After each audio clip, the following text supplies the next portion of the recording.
On en vient maintenant à ce sommet de l'APEC pour Asie-Pacifique. Le président américain, le sortant, Joe Biden et son homologue chinois Xi Jinping sont arrivés jeudi à Lima pour prendre part à cette rencontre. Une rencontre bilatérale est prévue entre les deux hommes ce samedi au milieu d'un climat tendu avant le retour en janvier 2025 de Donald Trump au pouvoir. On l'évoquait il y a quelques secondes.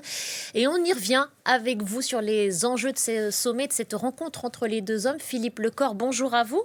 Vous êtes Bonjour. enseignant-chercheur spécialiste des questions internationales à l'Asia Society Policy Institute et professeur affilié à l'ESSEC. Merci d'avoir accepté l'invitation de France 24. Philippe Lecor, Joe Biden a évoqué un moment de changement de politique important. Est-ce que cela fait sens à l'arrivée de Donald Trump à la Maison-Blanche en janvier prochain ? Vous savez, les deux hommes se connaissent depuis longtemps, puisqu'ils ont été tous les deux vice-présidents. Joe Biden tirait parti de fait d'avoir passé beaucoup de temps avec Xi Jinping, croyait bien le connaître, et donc il y a eu un peu cette lune de miel entre les deux hommes. Mais en fait, Joe Biden a poursuivi la politique de Donald Trump, notamment en matière commerciale, et globalement, il y a une sorte d'accord tacite entre les deux partis, le Parti démocrate et le Parti républicain, sur la façon d'appréhender la rivalité chinoise, la concurrence de la Chine. Donc en fait, ce sommet, d'abord, il a lieu pour la troisième fois en 4 ans pendant le mandat de Joe Biden à l'étranger, c'est-à-dire pas en Chine en tout cas. Il a eu lieu 2 fois à l'étranger, dont au Pérou, et 1 fois aux États-Unis, mais Joe Biden ne s'est jamais rendu en Chine en tant que président des États-Unis. Donc ça montre également, si vous voulez, que, bon, évidemment, il y a eu la pandémie, il y a la guerre en Ukraine, il y a beaucoup de problèmes entre les pays, et la Chine a vu son image en pâtir. Mais en tout cas, c'est un peu le sommet de la dernière chance. Et comme on dit aux États-Unis, Joe Biden est un lame duck president, c'est-à-dire qu'il est dans la période pendant laquelle un autre président a été élu, en la personne de Donald Trump, qui va reprendre possession de la Maison-Blanche le 21 janvier prochain. Et donc, si vous voulez, le sommet ne peut pas avoir des conséquences très importantes pour les relations sino-américaines, parce que les Chinois ne sont pas dupes, ils savent très bien qu'à partir de janvier, c'est une autre stratégie qui commence, même si, encore une fois, sur le fond, au Congrès, et le Congrès est maintenant entièrement républicain, mais on est tous sur la même ligne.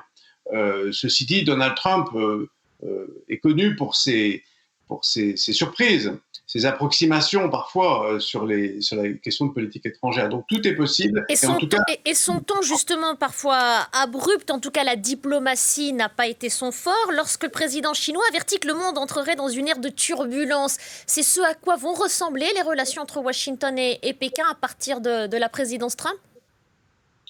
Bah oui, de toute façon, là, il ne faut pas se faire d'illusions sur la présidence Trump. Elle va donner lieu à des turbulences, principalement aux États-Unis, mais également entre les États-Unis et ses alliés en Asie, parce que les alliances que l'administration Biden a mis en place, eh bien, vont être fragilisées avec l'Europe pour des raisons que nous connaissons, sur l'Ukraine entre autres, et avec la Chine, vous savez que la principale stratégie de Donald Trump, c'est d'imposer des sanctions commerciales. Donc ça, les Chinois s'y attendent, et il y aura des sanctions commerciales dans tout un tas de domaines, on ne sait pas encore lesquels, mais qui vont bien entendu porter atteinte au progrès de l'économie chinoise, qui d'ailleurs est relativement mal en point. Et si on prend le cas particulier, Philippe Lecor, de Taïwan, on sait que la Chine tente d'avoir la main mise sur l'île. Qu'est-ce qui pourrait se passer à partir de janvier prochain et l'administration Trump ? Alors, Joe Biden avait dit que les États-Unis interviendraient en cas d'attaque chinoise contre Taïwan, en tout cas agiraient. Donald Trump est beaucoup plus incertain, parce qu'il a dit une fois qu'il n'était pas sûr que les États-Unis interviendraient, qu'il n'était pas sûr que Taïwan dépensait suffisamment pour sa défense, qu'il faudrait dépenser davantage. Et il a tiré parti du fait que les semi-conducteurs, vous savez, qui sont une des spécialités de Taïwan, rapportaient beaucoup d'argent à Taïwan, et que par conséquent, il fallait dépenser beaucoup plus pour la protection de l'île de Taïwan. Donc, si vous voulez, on ne sait pas très bien sur quel pied danser. Et il n'est pas sûr que Taïwan soit protégé par l'Amérique comme elle l'était sous Biden.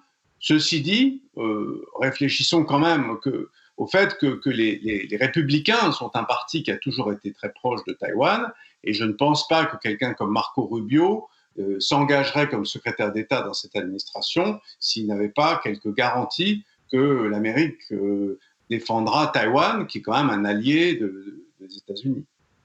Et un mot rapidement, si vous le voulez bien, au sujet de l'Amérique du Sud. Cette rencontre se tient à Lima, au Pérou. Est-ce que l'Amérique du Sud, qui était jusqu'à présent chasse gardée des États-Unis, pourrait se tourner vers la Chine prochainement ?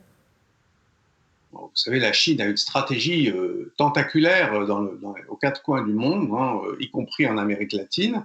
Il y a effectivement beaucoup d'investissements chinois en Amérique latine.